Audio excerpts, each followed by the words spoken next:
अस्सलाम वालेकुम। आज जो है हमने शुरू करना है पैटर्न ऑफ करिकुलम डिजाइन के। अब तक हमने फाउंडेशंस कर ली है। अब जो है हम करेंगे जो पैटर्न होता है करिकुलम डिजाइन का, कि करिकुलम डिजाइन किस तरह किया जाता है, उसका पैटर्न क्या है। तो आज हम वो डिस्कस करेंगे। Curriculum developers draw upon their personal experiences, their preferred conceptions of the curriculum, and their understanding of the curriculum drawn from the curriculum foundations. अब बेसिकली वो कहना क्या चाहता है इसमें, वो कहता है कि जो जितने भी करिकुलम जो एक्सपर्ट्स होते हैं, जो डेवलपर्स होते हैं, वो अपने एक्सपीरियंसेस के जरिए जो है ना क्या करते हैं, करिकुलम डिजाइन करते हैं। और इसमें क्या होती है, सारी फाउंडेशंस जो है, जितनी भी फाउंडेशंस हैं, उनको क्या किया जाता है, अंडरस्टैंड किया जाता है, उनको मद्देनजर रखा जाता है और करिकुलम क्या किया जाता है, डिजाइन किया जाता है। अब इसमें कुछ कैटेगराइज है, कौन कौन से करिकुलम है हमारे पास। कोर करिकुलम होता है, सब्जेक्ट सेंटर करिकुलम होता है, लर्नर सेंटर करिकुलम होता है, एक्टिविटी बेस्ड करिकुलम होता है और इंटीग्रेटेड करिकुलम होता है। अब हम डिस्कस करेंगे कि कौन कौन सी टाइप है करिकुलम की, तो इनको देखेंगे कि इनका क्या जो है रोल है और किस तरह जो है ना ये डेवलप किए जाते हैं। अब सबसे पहले हम स्टार्ट करते हैं सब्जेक्ट करिकुलम से, कि subject centre curriculum. Subject centre curriculum क्या होता है, उसको हम देखेंगे। कहते हैं subject centre curriculum is still the most widely used curriculum pattern in the our school. कहते हैं जो हम अगर पाकिस्तान करते हैं, बीइंग हम करिकुलम की बात करते हैं बीइंग पाकिस्तानी, तो हमारे जो स्कूल्स हैं उसमें हम कौन सा मोस्टली यूज करते हैं, चाहे कोई भी स्कूल्स हैं, हम सब्जेक्ट सेंटर करिकुलम यूज करते हैं। ठीक है, क्योंकि देखिए हमारा जो करिकुलम होता है, आपने देखा होगा सब्जेक्ट होते हैं उर्दू, इंग्लिश, मैथ, रियाजी, सॉरी मैथ हो गया, साइंस हो गया, पाक स्टडी हो गया, तो ये सारे क्या सब्जेक्ट सेंटर करिकुलम है।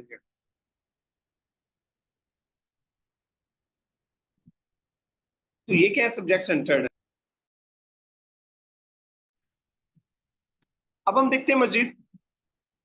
कहते हैं it regards learning primarily as cognitive development and the acquisition of the knowledge and information.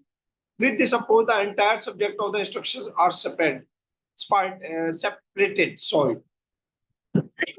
अब मैं आपको पहले भी ये बताता हूँ कि आप सुन लिया, अगर उसके बाद जो इंपॉर्टेंट चीज होती है आपकी करने वाली, मैं आपको बता देता होता हूँ।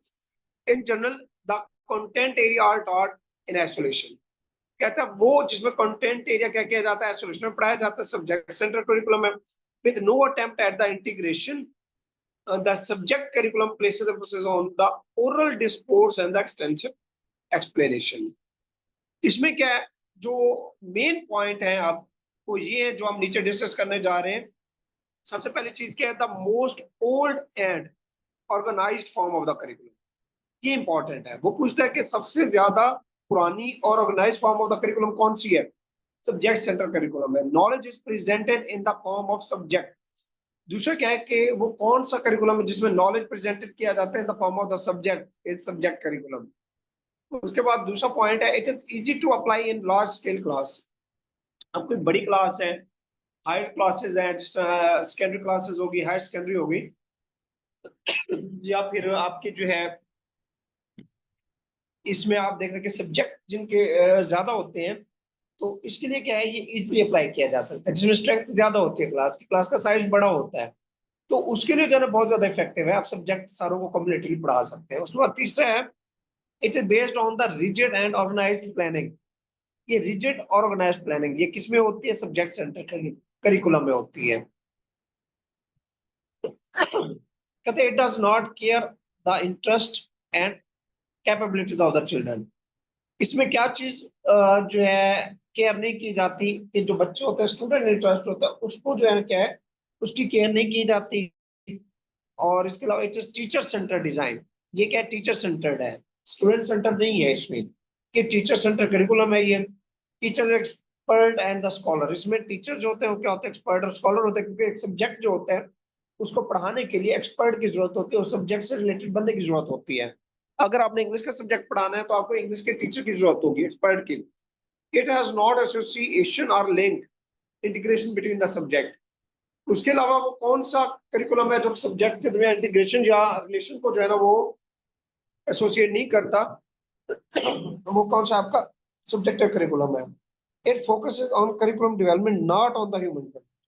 अब देखिए वो कौन सा करिकुलम है जो कि करिकुलम डेवलपमेंट को फोकस कर रहा है, लेकिन ह्यूमन डेवलपमेंट को नहीं कर रहे। इसमें कोई फर्क नहीं पड़ता कि ह्यूमन की डेवलपमेंट हो रही है नहीं हो रही, बट ये है कि करिकुलम डेवलपमेंट हो। तो ये कौन सा सब्जेक्ट सेंटर करिकुलम, ये कुछ इसके फीचर्स हैं जो कि पेपर में इन्हीं में से पूछा जाता है। उसके बाद है students are passive and teacher is active. कहते हैं सब्जेक्ट सेंटर करिकुलम है जिसमें टीचर सेंटर्ड है, यानी कि टीचर एक्टिव है, स्टूडेंट पैसिव है, स्टूडेंट सुन रहा है सिर्फ। इसमें लेक्चर भी आ जाएगा। उसके वाला अलावा जो है क्लासरूम इज क्वाइट, पूरी की पूरी क्लासरूम खामोश है, टीचर सिर्फ बोल रहा है, पढ़ा रहा है। तो ये लेक्चर मेथड भी कहलाता है और सब्जेक्ट सेंटर भी कहलाता है। कहता है अब अगर हम बात करते हैं types of the subject centre curriculum की, तो कौन कौन सी टाइप्स है? Subject design, academic sorry academic discipline design हो गया, ब्रॉड फील्ड डिजाइन हो गया। ये सारे क्या है? सब्जेक्ट सेंटर करिकुलम की डिजाइन है। कौन सा? Subject design, academic design, discipline design और ब्रॉड फील्ड डिजाइन। जस्ट आपके इनको जो है ना नाम वो कर लें, आपको ज्यादा डिटेल में जाने की जरूरत नहीं है। उसके बाद है कोर करिकुलम। क्या है? हम इसको देखते हैं कोर करिकुलम। कोर कोर जो है ये कंप्लीट जो है होल, जो हर लिहाज से जो है डेवलपमेंट करता है, हमारे अंदर की जो कोर वैल्यूज होती है उनकी डेवलपमेंट करता है। इसको क्या कहते हैं? Core curriculum. The terminology applied to the core type, core include general education, basic education, basic studies, social living and unified studies. तो कोर क्या है? बेसिकली कोर जो है ये जितनी भी बेसिक एजुकेशन होगी, जनरल एजुकेशन होगी, बेसिक स्टडीज होगी, सोशल लिविंग होगी, यूनिफाइड स्टडीज होगी, सारी की सारी किसके साथ करती है? कोर करिकुलम के साथ। किसके साथ करते हैं? कोर करिकुलम के साथ डील करती है। Which with such diverse name it is expected to there would be a wide variation in the program represented. उसके बाद है इसमें जो इंपॉर्टेंट पॉइंट है, ये पॉइंट आप देख रहे हैं, ये ज्यादा इंपॉर्टेंट है। इसमें से मोस्टली पेपर बनता है। कहते हैं include central knowledge all student require to achieve. अब वो पूछता है कि वो कौन सा करिकुलम है जिसके अंदर जी ये इस चीज को फोकस किया जाता है कि जो सेंट्रल नॉलेज है वो तमाम के तमाम बच्चे अचीव करें, यानी कि जो मेन बेसिक नॉलेज है वो तमाम के तमाम बच्चे अचीव करें। तो किसमें होता है? कोर करिकुलम है। Core curriculum is sometimes simply called the core. ये ऑब्जेक्टिव कई बार रिपीट हो चुकी है कि जो सिंपल कोर करिकुलम है, कोर करिकुलम क्या है? Is simply called the core. इसको हम कोर भी कहते हैं, जस्ट वैल्यूज। ठीक है। उसके बाद थर्ड देखिएगा, it include set of the common learning. वो कौन सा है जो सेट करता है कॉमन लर्निंग, जो सबके लिए है, बेसिक है? वो कौन सा है? वो आपका कोर करिकुलम। कॉमन लर्निंग कौन सी होती है? हमें नॉलेज चाहिए, स्किल्स चाहिए और वैल्यूज चाहिए, ये कॉमन लर्निंग है, ये हर एक की जरूरत है। उसके अलावा जो है कोर करिकुलम जो है, 4 पॉइंट देखिएगा।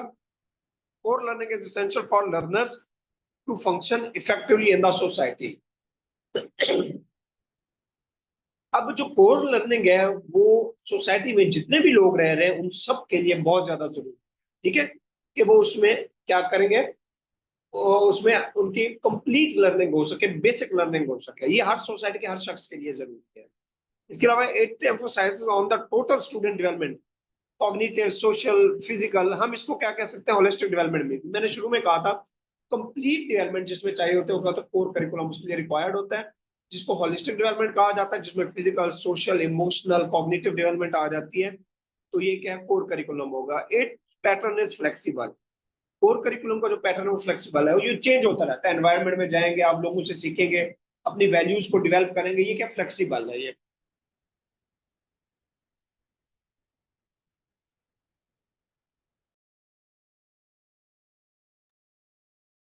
अब आगे देखेगा, वो कहते हैं कॉमन कोर लर्निंग कौन कौन सी है, जिसमें कंपलसरी और ऑप्शनल सब्जेक्ट कौन से हैं?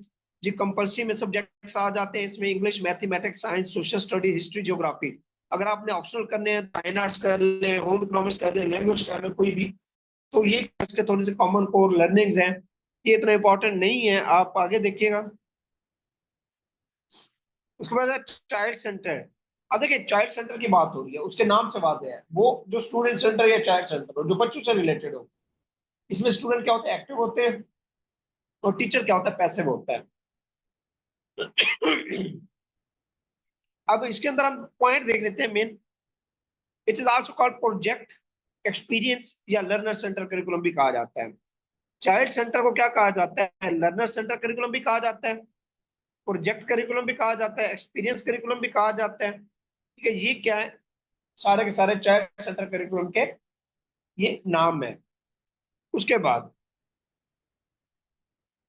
वो कहता है जी, if it focuses on the child, जैसे उसके नाम से मेंशन है कि चाइल्ड को फोकस करता है, his interest and the capability, बच्चे की क्या क्या इंटरेस्ट है, उसकी नीड्स क्या है, उसकी कैपेबिलिटीज क्या है, हमने इसको जो फोकस करना है, हमने इसको एक्वायर करना है। तो ये क्या, चाइल्ड सेंटर्ड हो गया। उसके अलावा no rigidity in planning, no pre planning.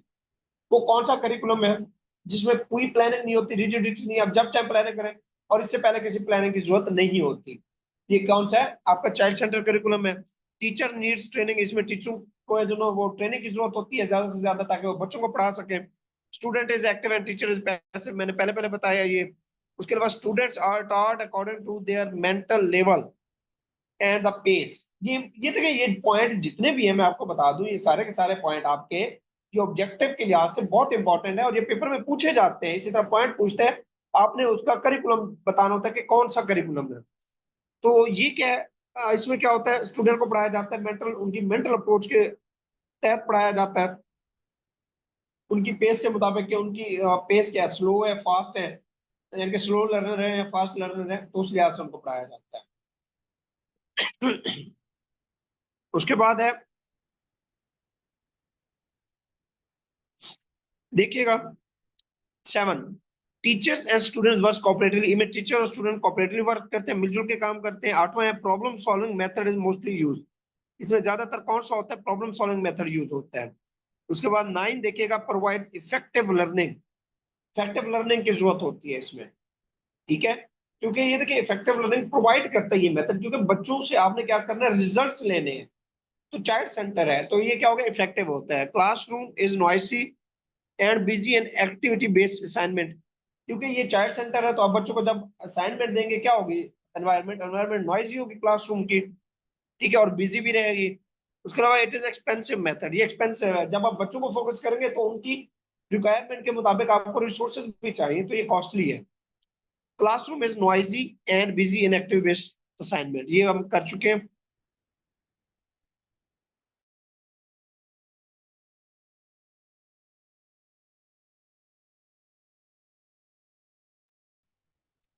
उसके बाद एक्टिविटी बेस्ड करिकुलम। कहते हैं जो एक्टिविटी बेस्ड करिकुलम है वो क्या है, एक्टिविटी बेस्ड, एक्सपीरियंस है, प्रोजेक्ट है, एक्टिविटी कर रहे हैं। Activity based curriculum, the people engage in any activity which are desirable for their development. यानी कि बच्चे किसी ना किसी एक्टिविटी में रहते हैं, कोई प्रोजेक्ट दे दे, कोई एक्टिविटी परफॉर्म कर रहा है, कोई जो है डिस्कशन कर दे, कोई ड्राइंग्स बनाना शुरू कर दे, ये क्या एक्टिविटी बेस्ड मेथड है, यानी कि इसको एक्टिविटी बेस्ड करिकुलम भी कहा जाता है। उसके बाद है इंटीग्रेटेड करिकुलम।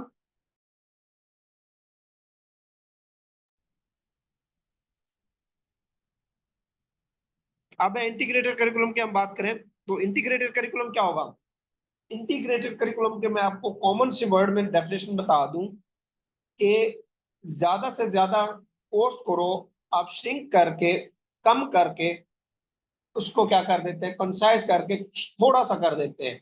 जहाँ पे 8-10 बुक्स हैं वहां पे 4-5 पे ले आते हैं, या फिर 4-6 बुक्स हैं। आजकल जो करिकुलम आ रहा है बेसिकली ये सबसे बेहतरीन कहाँ पे होता है, ये प्राइमरी लेवल और एलिमेंट्री लेवल पे होता है सबसे ज्यादा।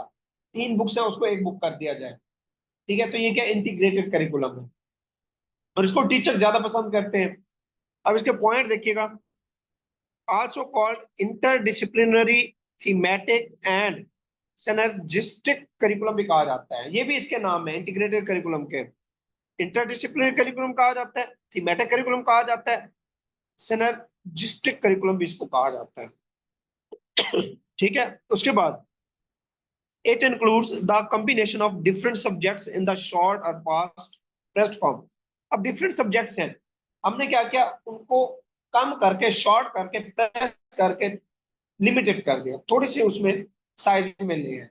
जिस तरह मैंने बताया 3 बुक्स पहले अलग होती थी, उनको क्या कर दिया, इकट्ठा करके, कम करके इकट्ठा कर दिया गया, तो इफेक्टिव कर दिया गया। तो ये क्या है, इंटीग्रेटेड करिकुलम है। वो कहता है different subjects are integrated into the single one book अब मुख्तलिफ जो है सब्जेक्ट्स हैं उनको क्या कर दिया है, श्रिंक करके कंसाइज करके एक बुक बना दी गई है उसकी।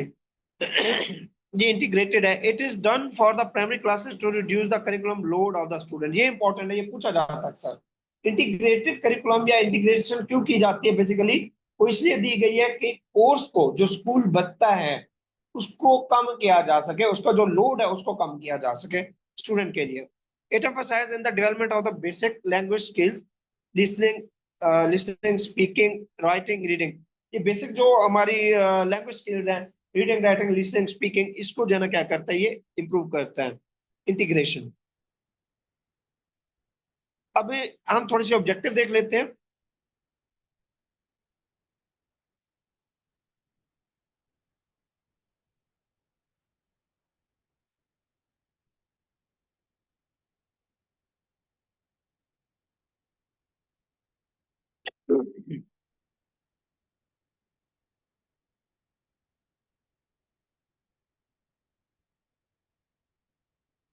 हम इसमें ऑब्जेक्टिव देखते हैं, हमने 30 तक कर ली थी, अब हम 31 से करेंगे। कहते हैं these values make a person good for himself. कहते हैं वो कौन सी वैल्यूज हैं जो कि इंसान को खुद अच्छा बनाती हैं, वो कौन सी होगी, पर्सनल वैल्यूज होंगी, ठीक है।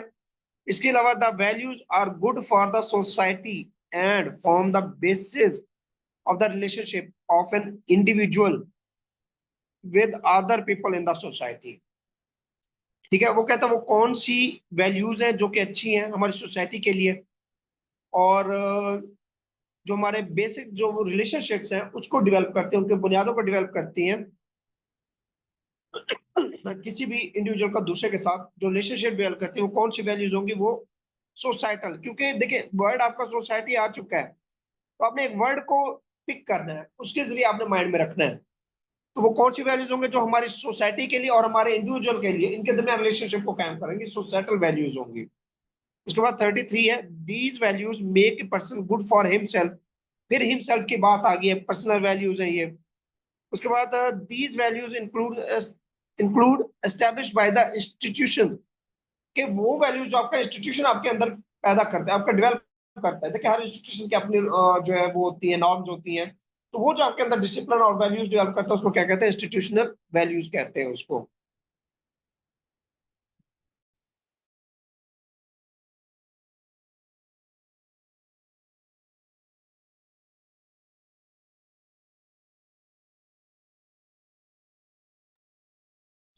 जी। अब उसके बाद 35 देखिएगा, कहता है these values are determined completely outside the school. कहता है वो वैल्यूज जो स्कूल के बाहर डिटरमिन की जाती हैं, values may differ from place to place, वो प्लेस टू प्लेस चेंज भी हो सकती हैं, एंड टाइम टू टाइम और वक्त के साथ चेंज भी हो सकती हैं। But values like truth and the love remain same. लेकिन उसके अंदर जो ट्रुथ है, लव है, जो रियलिटी है, वो सेम रहती है वैल्यूज के अंदर। तो ये कौन सी है, ये बेसिकली क्या कहलाती है, ग्लोबल वैल्यू। अब दुनिया में कहीं भी चले जाए, एक जगह से दूसरी जगह चले जाए, बट आपकी वैल्यूज क्या रहती है, सेम रहती है। तो ये क्या ग्लोबल वैल्यूज है। उसके बाद 36 है, focus of the learning upon fundamental human activities. अब जो फंडामेंटल ह्यूमन एक्टिविटीज, फंडामेंटल क्या होते हैं, बेसिक जो हमारी ह्यूमन एक्टिविटीज होती है, बेसिक जो स्किल्स लर्निंग होती है, वो वैल्यूज कौन सी होती है, ये होती है कोर वैल्यूज। मैंने अभी बताया जो बुनियादी हमारी वैल्यूज है उसको क्या कहा जाता है, कोर वैल्यूज कहा जाता है, जो फंडामेंटल है। उसके बाद 37 देखिए, it was dash philosophy of the experimentalist. अब आगे एक्सपेरिमेंटलिस्ट, कहते हैं वो कौन सी फिलोसफी एक्सपेरिमेंटलिस्ट की, which give the core theory of the curriculum. कहता है एक्सपेरिमेंटलिस्ट की वो कौन सी फिलोसफी है जो कि क्या देती है, पेश करती है, वो कौन सी है, John Dewey. It was the John Dewey philosophy of the experimentalist. अब ये देखिए बेसिकली जो फिलोसफी ऑफ एक्सपेरिमेंटलिस्ट है,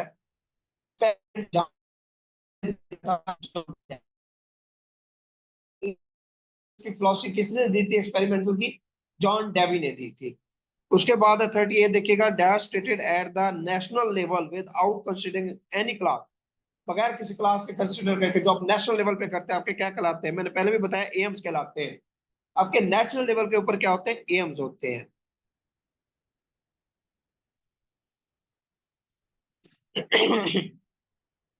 उसके बाद है 38 हो गए 39।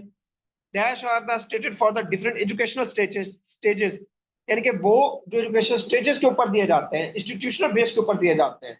मैंने पहले बताया आपके एम्स क्या होंगे नेशनल लेवल पे, आपके जो गोल्स होंगे वो क्या होंगे इंस्टीट्यूशनल ऑर्गेनाइजेशन लेवल के ऊपर होंगे,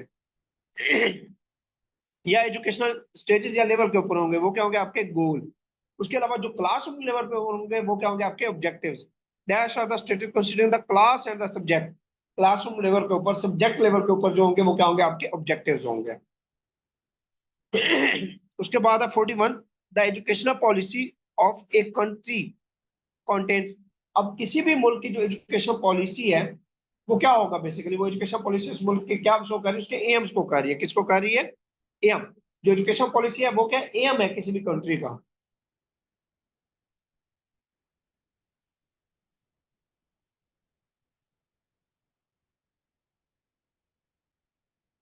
उसके बाद है 42, कहता है objectives of the primary stage of the education.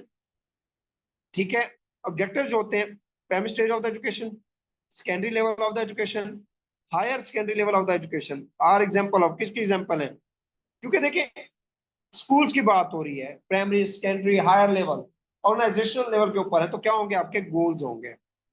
उसके अलावा teaching of the Urdu at a grade 1। अब उर्दू पढ़ाते हैं बच्चों को क्लास में, क्या है सब्जेक्ट पढ़ा रहे हैं ना, तो क्लासरूम के क्या है ये ऑब्जेक्टिव्स होते हैं।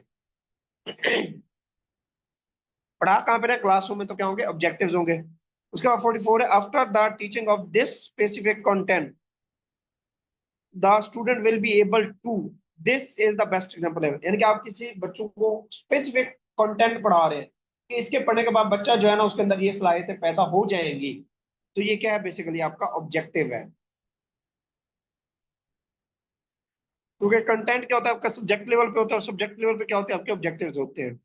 उसके अलावा satisfaction of the child nature is prior to the equipment for the future life according to the. अब देखिए कि आपने क्या करना है, आपने ये करना है कि बच्चे की जो लाइफ है फ्यूचर के अंदर उसको इक्विप करना है। तो क्या करेंगे आप उसकी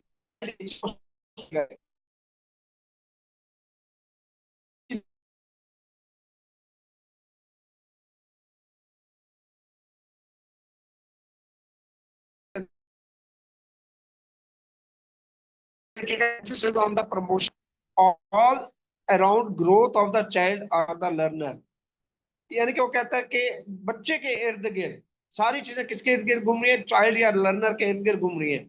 हमने उसकी मुकम्मल डेवलपमेंट करनी है, उसको जोर देना है उसकी ग्रोथ के ऊपर, उसको प्रमोशन करनी है, ये क्या चाइल्ड सेंटर्ड है। उसके बाद है 47, individual growth is kept in mind. Individual growth, अब इंडिविजुअल की बात आ गई, इंडिविजुअल भी कौन होगा चाइल्ड। इंडिविजुअल की बात जो हम उसकी जो ग्रोथ है वो भी हमने माइंड में रखनी है, किस में रखनी है चाइल्ड सेंटर में रखनी है। ठीक है, क्योंकि इंडिविजुअल हमारा क्या है चाइल्ड है, तो इसलिए क्या होगा ये चाइल्ड सेंटर्ड होगा।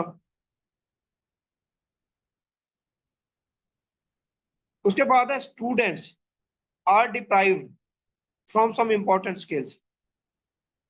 अब स्टूडेंट जो है, क्योंकि जिसमें स्टूडेंट सेंटर या चाइल्ड सेंटर होता है उसमें स्पेसिफिक स्किल्स होती है बच्चों के लिए, वो खास और किस्म की जो स्किल्स होती है जो बड़े लेवल पे होती है उससे वो महरूम हो जाते हैं। कौन से में होंगे, चाइल्ड सेंटर करिकुलम में होंगे, क्योंकि उनके लेवल तक होगा ये, उससे ऊपर की जो है वो क्या होंगे उससे महरूम होंगे। उसके बाद 49 है teacher is the only facilitator. वो कौन सा है जिसमें टीचर फैसिलिटेटर है, बच्चों को फैसिलिटेट करता है।